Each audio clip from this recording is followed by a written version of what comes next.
안녕하세요 여러분, 밤새 잘 주무셨습니까? 12월 3일 화요일 아침이 밝았습니다.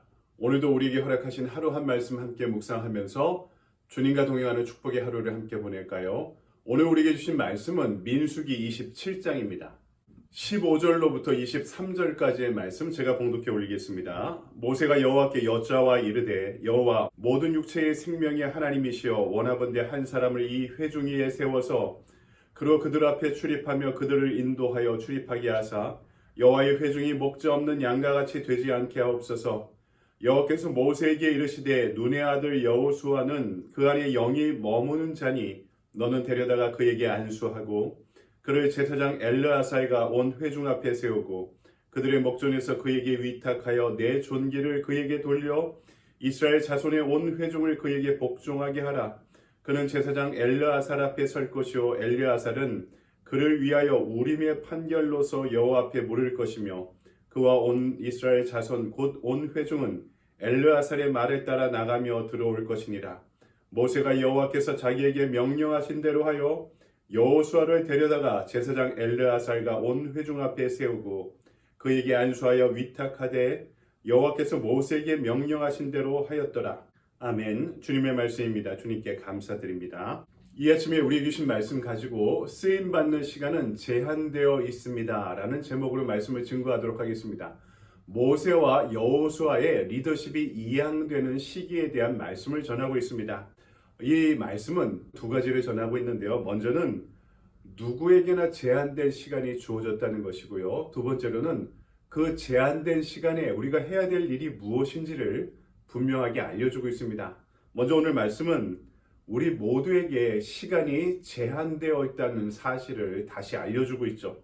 12절에서 14절의 말씀을 우리가 함께 읽지 않았지만 제가 봉독해 드리겠습니다. 여호와께서 모세에게 이르시되 너는 이 아바람 산에 올라가서 내가 이스라엘 자손에게 준 땅을 바라보라. 본 후에는 내 형 아론이 돌아간 것 같이 너도 조상에게로 돌아가리니 이는 신광야에서 회중이 분쟁할 때에 너희가 내 명령을 거역하고 그 물가에서 내 거룩함을 그들의 목전에 나타내지 아니하였음이니라. 이 물은 신광야 가데스의 무리바 물이니라. 모세가 요청합니다. 저도 가나안 땅에 들어가고 싶습니다. 하나님께서 아주 냉정하게 말씀하시죠. 다시는 요청하지 마라. 왜 그렇습니까? 무리바 물에서의 사건 때문에 모세가 그 땅에 들어가지 못하게 제한하신 것이죠. 그리고 너도 이제 죽을 것이다 말씀하십니다. 이 안타까운 말씀을 곰곰이 묵상해 봅니다. 모세가 버림받은 것이 아닙니다. 다만 시간이 다 된 것이죠. 사명의 시간, 기회의 시간, 쓰임받는 시간이 정해져 있고 제한되어 있다는 것입니다. 여러분, 하나님의 부르심 앞에 우리의 시간이 제한적일 수 있습니다. 모세는 다음의 시간을 원했지만 주어지지 않았습니다. 우리 주변에서도 이런 일을 보게 되고 경험하게 될 때가 있습니다. 다음이 보장되지 않을 수가 있습니다. 우리의 쓰임의 시간이 다 될 수가 있습니다. 그럴 때 깨닫게 되죠. 우리 시간이 제한적이구나. 여러분, 그런데 이렇게 정리하는 시간, 실패의 시간을 경험하지 않고는요, 감각적으로 느끼기가 어렵습니다. 제한된 시간에 대해서. 그러므로 우리에게 기회가 주어졌을 때 바로 그때가 우리가 충성할 때임을 잊지 마시기 바랍니다. 여러분, 우리에게 주어진 시간이 많지 않을 수 있습니다. 그러니 오늘 하루 주님과 동행하고 주님의 일을 성실히 감당하는 하루가 되길 바랍니다. 두 번째, 오늘 말씀은 제한된 시간 앞에서 해야 될 일이 무엇인지를 전하고 있죠. 15절에서 17절 말씀을 제가 봉독해 올립니다. 모세가 여호와께 여짜와 이르되 여호와 모든 육체의 생명의 하나님이시여 원하건대 한 사람을 이 회중 위에 세워서 그로 그들 앞에 출입하며 그들을 인도하여 출입하게 하사 여호와의 회중이 목자 없는 양과 같이 되지 않게 하옵소서. 모세의 마지막 선택은 후계자를, 리더를 세우는 것이었습니다. 그러므로 백성들을 향해 본인이 받은 사명이 이어지길 원했던 것이죠.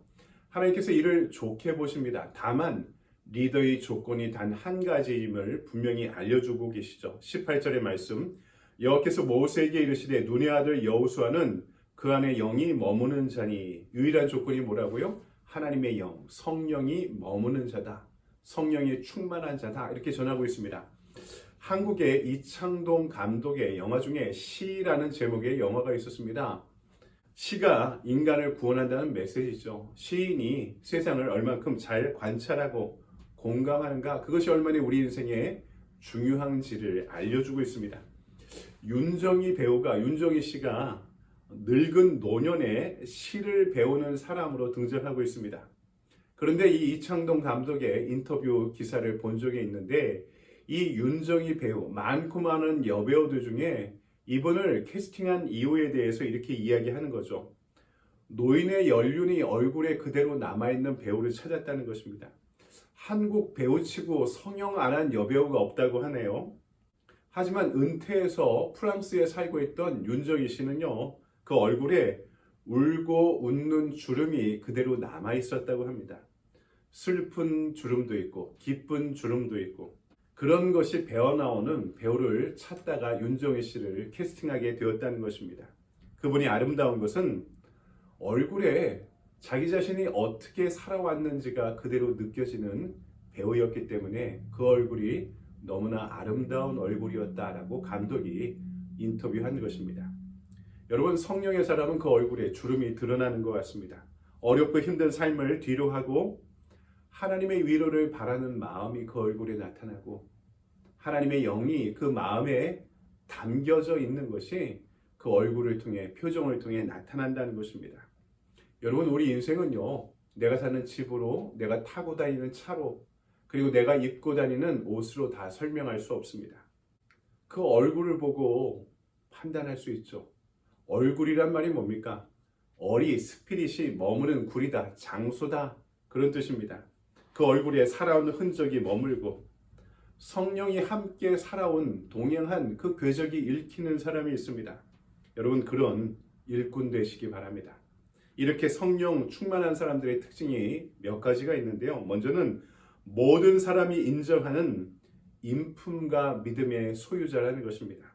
19절, 그를 제사장 엘르아살과 온 회중 앞에 세우고 그들의 목전에서 그에게 위탁하여, 온 회중 앞에서 그들의 목전에서 일꾼 삼을 만한 사람으로 데려오라는 것입니다. 성령 충만한 사람은요, 회중에게도 인정받습니다. 지극히 도덕적이고 상식적입니다. 사람들이 몰라준다? 그러면 그 사람에게 시간이 필요한 것입니다. 또 하나는 힘을 줄 때 남용하지 않습니다. 20절, 내 존귀를 그에게 돌려 이스라엘 자손의 온 회중을 그에게 복종하게 하라. 칼이 주어지면, 권력이 주어지면 무엇을 위해 사용해야 될까? 성령 충만한 사람은 하나님의 뜻을 알고 하나님의 일을 알기 때문에 힘을 써도 하나님의 뜻을 위해, 하나님의 영광을 위해 사용한다는 것이죠. 성령 충만하지 못한 이들에게 권위, 칼이 주어지면 자기 멋대로 사용합니다. 성령 충만하지 않고 유능하기만 한 사람은 성공하면 성공할수록 하나님의 뜻으로부터 떠나게 됩니다. 망하려고 성공하는 것이죠. 그래서 우리가 성령 충만하기 위해 기도하며 하루를 시작하는 것이 얼마나 큰 축복인지 모릅니다. 오늘 하루 한 말씀의 말씀을 묵상하며 하루를 시작하는 것이 얼마나 우리에게 큰 유익이 되는지 모릅니다. 여러분, 모세가 전임자이면 후임자에 있는 여호수아는 얼마나 주눅들겠습니까? 하지만 그렇지 않았습니다.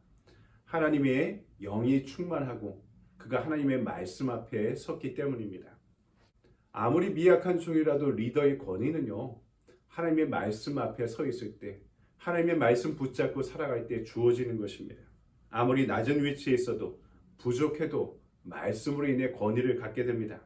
아무리 피곤해도 말씀의 자리에, 예배의 자리에 서려는 사람은 아무도 무시하지 못합니다. 어린 나이라도 말씀의 인생을 거는 사람을 누가 무시할 수 있습니까? 그의 거리는 말씀 안에 있기 때문입니다.